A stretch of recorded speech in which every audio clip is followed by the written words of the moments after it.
নারী নিরাপত্তার কথা বলেছি, আমরা বারবার বলেছি সেটার সাথে নাগরিক নিরাপত্তার জড়িত থাকার অবস্থা রয়েছে। আমাদের দেশে নাগরিক নিরাপত্তা হুমকির সম্মুখীন, এই কারণে নারী নিরাপত্তাও হুমকির সম্মুখীন হচ্ছে।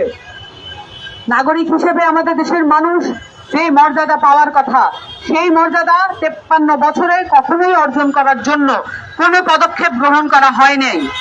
এবং বাংলাদেশের যেই রাষ্ট্র আধুনিক রাষ্ট্র হিসেবে বারবার পরিচিত করানোর চেষ্টা করা হয়েছে, কিন্তু আধুনিক রাষ্ট্রের যেই গুণাবলী থাকে, যে মর্যাদা থাকে সে দেশের নাগরিকদের, সেই মর্যাদা কখনো আমাদেরকে পাইয়ে দেওয়ার চেষ্টা করা হয় নাই।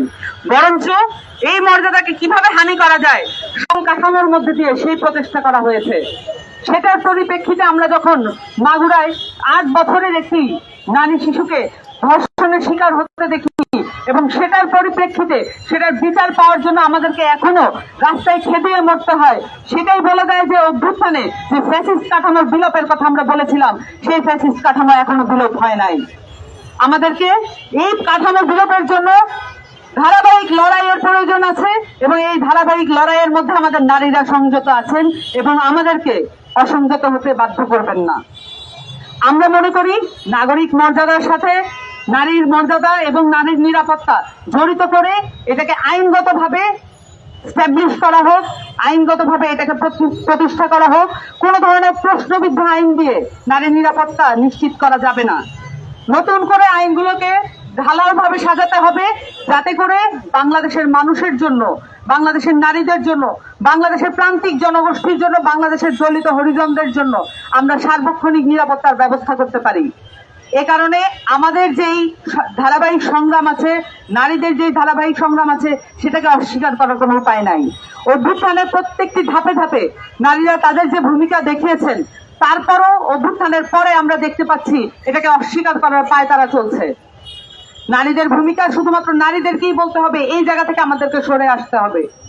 আমাদেরকে অবশ্যই দেখতে হবে আমাদের পুরুষ সহযোদ্ধারা এবং আমাদেরকে সহ নাগরিক যারা আছেন পুরুষ, তাদের জায়গা থেকে আমাদেরকে দেখতে পারতে হবে তারা কি ধরনের উদ্যোগ গ্রহণ করেন।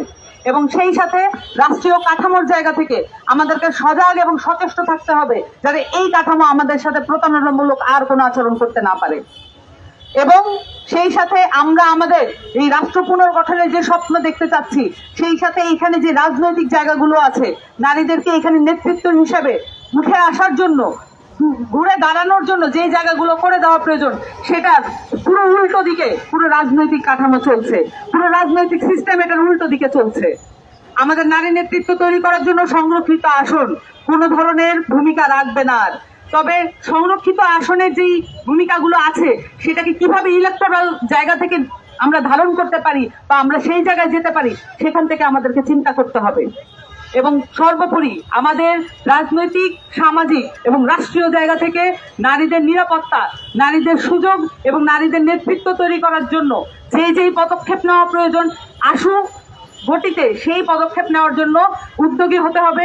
এখানে যে নারী কমিশন গঠন করা হয়েছে, আমরা দ্রুততম সময়ের মধ্যে নারী কমিশনের প্রপোজালগুলো দেখতে চাই এবং সেই সাথে নারী কমিশনে যাতে রাজনৈতিক দলগুলো প্রপোজাল আমরা ওপেনলি দেখতে চাই যে নারীদের প্রতি তাদের দৃষ্টিভঙ্গি কি, এটা তাদেরকে পরিষ্কার করতে হবে।